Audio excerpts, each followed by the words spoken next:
they finally did it, people. The G915 TKL, my preferred keyboard size for my play style, and I feel like they should have launched this keyboard first because of the amazing wireless performance with Logitech Lightspeed, and given the insanely low profile design that complements a small TKL footprint on your desk. I'm happy to say there are several improvements on the keyboard frame. The packaging is now more environmentally conscious with 88% reduction in plastic.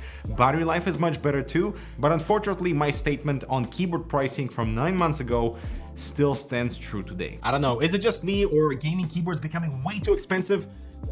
Definitely not just me. Because the G915 TKL will make your wallet suffer. It is only $20 cheaper versus the original, and it's almost like you're forced to buy the bigger one because it's kind of such a bad deal. To be fair though, the $20 difference between full size and TKL keyboards is common. There's currently no keyboard on the market that is competing with the 915 lineup that is both low profile, delivers amazing wireless performance, gives you Bluetooth as well, comes in TKL and full size options, which is why this thing is so pricey. So here's my full experience with the keyboard that I wanted 9 months ago. Say hello to proper airflow with Be Quiet Pure Base 500 DX, a compact mid-tower with a mesh front panel and 3 140mm Pure Wings 2 fans that are silent and capable. Enjoy tasteful ARGB illumination, a Type-C port, and an easy case to work in. Check it out below. Alright, so first I appreciate Logitech's commitment to play green with better packaging, and I hope more brands follow. And now the keyboard, it's basically an identical frame to the original but in a TKL format,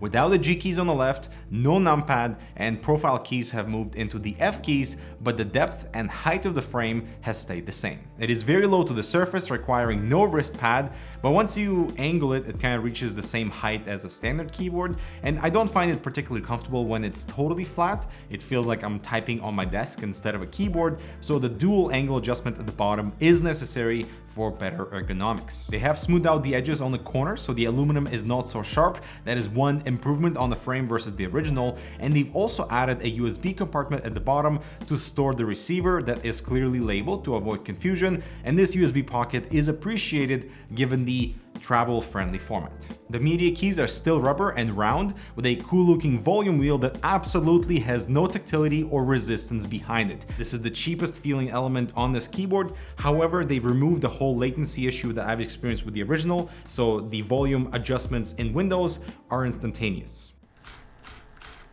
It still charges only via micro USB, so this is another disappointment, and actually none of their gaming peripherals have embraced Type-C, and the power switch has shifted to the top right. Now I personally don't mind the slightly taller forehead to accommodate the wireless controls, and the intent wasn't really to create the smallest TKL keyboard either, but the thin profile and no cable is an awesome desktop experience. So if you're after that clean wireless look, it is the keyboard I would get. Now both Mike and Eber have expressed how they don't really like this really tall forehead. It's almost disproportional to what this whole keyboard that is low profile and compact trying to achieve.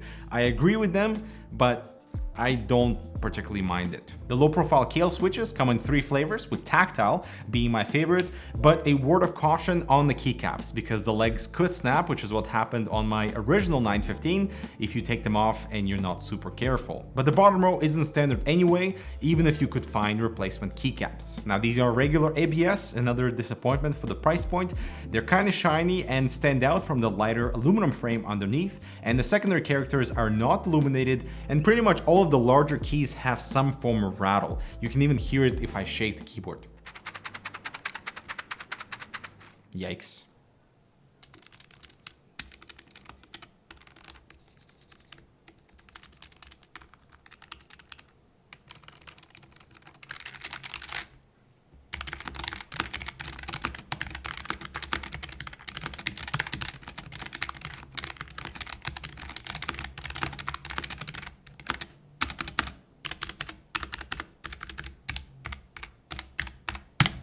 The RGB illumination here is absolutely gorgeous and always accurate to what you select in the software. I like the option to customize the media controls and the illumination toggle too, to something different, even turn off the G for a subtle look.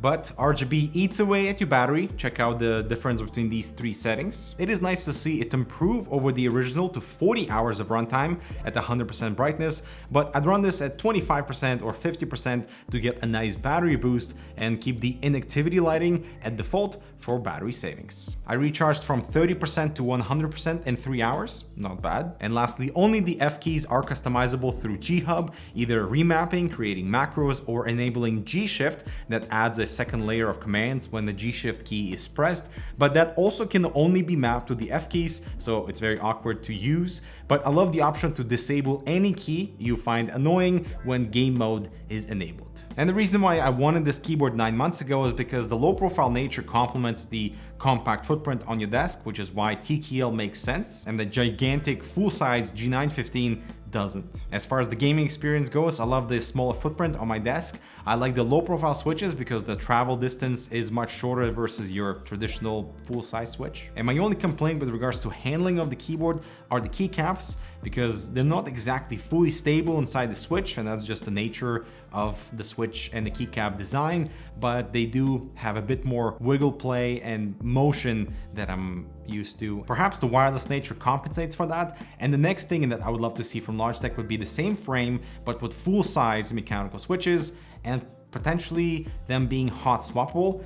That would make the killer wireless gaming keyboard on the market. So that is the G915 TKL, minor improvements on the frame, the smoothing out of the edges, the additional of a USB pocket. However, it's still not budget friendly, but I would say it is the best wireless low profile gaming mechanical keyboard that exists on the market. Many gamers have expressed how much they wanted the TKL form factor, and I'm happy that Logitech is delivering on that promise. And yeah, it's just very expensive. All right, guys, I'm Dmitry. Thanks so much for watching. Check out this other relevant content. Subscribe for more. I'll talk to you in the next video.